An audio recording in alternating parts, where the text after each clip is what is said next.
పాపం ఆంధ్ర ప్రజలండి. పాపం ఆంధ్ర ప్రజలు నమ్ముతారా? ఎలా అంటే ఎవరి గురించి మాట్లాడుతాం ఈ మాటలో? ఏదైతే కూటమి ప్రభుత్వంలో భాగంగా ఎన్నికల హామీలు వాగ్దానాలు ఇచ్చారో దాని గురించి వాటికి అద్దం పట్టే విధంగా ఏదైతే నీతి ఆయోగ్ అనే దాని మీద ఏదైతే సుదీర్ఘ వివరణ ఇచ్చారో నారా చంద్రబాబు నాయుడు గారు, దాని మీద కొన్ని రకాలైనటువంటి వాదనలు అయితే కనుక వినిపిస్తున్నాయండి బయట. ఏంటంటే సూపర్ 6 పథకాలు ఏవైతే ఉన్నాయో ఇప్పుడున్న పరిస్థితుల్లో మేము ఇవ్వలేం అనేటట్టుగా, ఆ పథకాలు అమలు చేయాలంటే చాలా మటుకి సంపద సృష్టించాలి అనేటట్టుగా, ఆంధ్రప్రదేశ్ అభివృద్ధి చెందిన తర్వాత అంటే చెందాలంటే కనుక 10-15 ఏళ్ళు పడుతుంది అనేటట్టుగా కొన్ని మాటలైతే కనుక చంద్రబాబు నాయుడు గారు మాట్లాడారు అనేది రాజకీయ వర్గాలు చాలా మటుకు మాట్లాడుకున్నాయి. కాబట్టి ఇప్పుడున్న పరిస్థితుల్లో పథకాలు అమలు చేయలేం అనేట్టుగా మాట్లాడుతున్నాయి. కాబట్టేనేమో ఏదైతే జనవరి నెలలో అమ్మక వందనం ఖచ్చితంగా ఇచ్చేస్తామని అన్నారో కానీ అది ఇంకా జనవరి నెలలో ఇవ్వకపోవడం, అలాగే రైతు భరోసా ఏదైతే 20,000 చొప్పున ఇస్తామన్నారో అది కూడా జనవరి నెలలో ఇచ్చేస్తారు అని అనుకున్నారు, ఇస్తామని అన్నారు చాలామంది నాయకులు.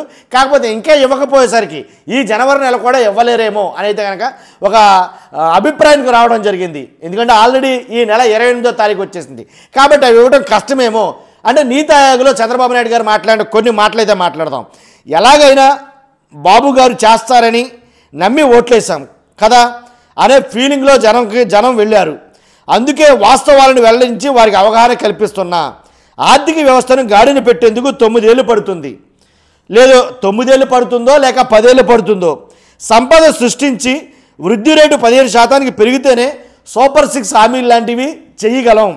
కాబట్టి గత ప్రభుత్వంపై ఏదైతే జరిగినటువంటి ఆర్థిక విధ్వంసమనో లేకపోతే ఏదో ఒకటి గత ప్రభుత్వం గురించి మాట్లాడిన తీరుతెన్నులు ఇప్పుడున్న పరిస్థితులు వివరించడంతో చూస్తే కాబట్టి ఖచ్చితంగా ఏదైతే హామీల గురించి ఈ నీతి ఆయోగ్ దాంట్లో మాట్లాడిన ఆ విధానం చూస్తే కనుక హామీలు అమలు అనేది చాలా కష్టమేమో అనైతే కనుక ఒక అభిప్రాయానికి అయితే కనుక జనాలు తీసుకురావడానికి చంద్రబాబు నాయుడు గారు శతవిధాల కృషి చేశారని చెప్పాలి.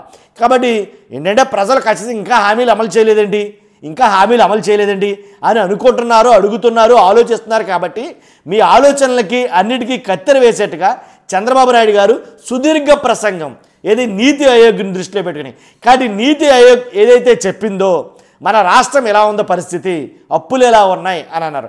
నాకు తెలిసింది ఏంటంటే అప్పులు అప్పుడు ఉన్నాయి, ఇప్పుడు ఉన్నాయి. ఆయన పథకాలన్నీ అమలు చేసినప్పుడు అవే అప్పులు, పథకాలు ఏమీ అమలు చేయకపోయినా అవే అప్పులు. కాబట్టి ఖచ్చితంగా అప్పుడు ఉన్నాయి, ఇప్పుడు ఉన్నాయి. కానీ ఇప్పుడు ఈ పథకాలు అమలు చేయాలంటే చాలా కష్టం అనేటట్టుగా ఆయన మాట్లాడటం జరిగింది. కాబట్టి సూపర్ 6లో మేము ఇవ్వలేం అని డైరెక్ట్గా చెప్పకుండా రాష్ట్రం పరిస్థితి ఎలా ఉంది అనేది ప్రజలకి వివరించడానికి అయితే కనుక ప్రయత్నం చేశారు. మరి ప్రజలు నమ్ముతారా?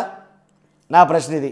ఆంధ్ర ప్రజలు నమ్ముతారా అంటే కనుక నమ్మొచ్చు, చెప్పలేం. ఎందుకంటే ప్రజలు వాళ్ళ మనోభావాలు ఎలా ఉంటాయో ఏంటి క్యాచ్ చేయలేం. కాబట్టి 100% సూపర్ 6లో పథకాలు అనేవి 5 ఏళ్ల పాటు కొనసాగించగలరా లేదా అనేది అనుమానం.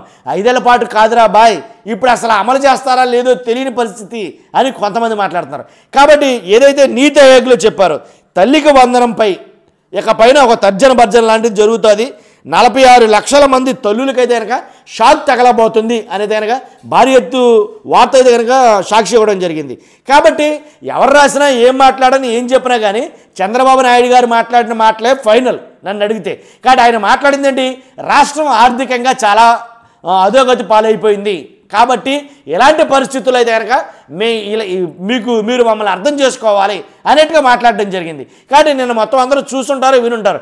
కాబట్టి అంటే మరి నమ్మి ఓట్లేసాం కదా అంటే కనుక ఇప్పుడు నమ్మాలి అని అంటాను నేను. అర్థమైంది కదండి నేను చెప్పాలనుకుంది. నమ్మి ఓట్లేసాం కదా అంటే ఇప్పుడు నమ్మాలి. రాష్ట్రం పరిస్థితి ఎలా ఉందని చంద్రబాబు నాయుడు గారు చెప్తున్నారు. కాబట్టి నేను అడిగేది అదే ప్రశ్న ఏంటంటే నమ్ముతారా ఆంధ్ర ప్రజలు? ఈ మాటలు నమ్ముతారా? నీతి ఆయోగ్లో చంద్రబాబు నాయుడు గారు మాట్లాడినా లేదా పవన్ కళ్యాణ్ గారు కొన్ని మీటింగుల్లో రాష్ట్రం పరిస్థితి మాట్లాడినా ఏది మాట్లాడినా కానీ ఒక మాట అడుగుని వేలాడుతున్నారు కొంతమంది. సంపద సృష్టించి ఇస్తామన్నారుగా, మరి సంపద సృష్టించవచ్చు కదా అంటే కనుక దాని గురించే చెప్తున్నా. 10 ఏళ్ళు పడుతుంది సంపద సృష్టించాలంటే, 10 ఏళ్ళు పడుతుంది.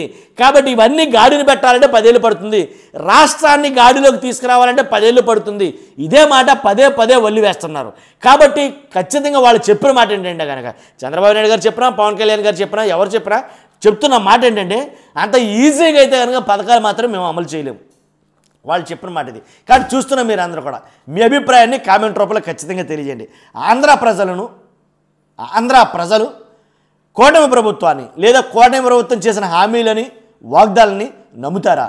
ఖచ్చితంగా కామెంట్ రూపంలో తెలియజేయండి. ఫస్ట్ అయితే కనుక లైక్ చేయండి. ఇలాంటి ఇన్ఫర్మేషన్ చాలామందికి షేర్ అవ్వాలి కాబట్టి లైక్ చేయండి, మీ బాధ్యత. అలాగే నాకు కూడా మోటివేషన్గా ఉంటుంది.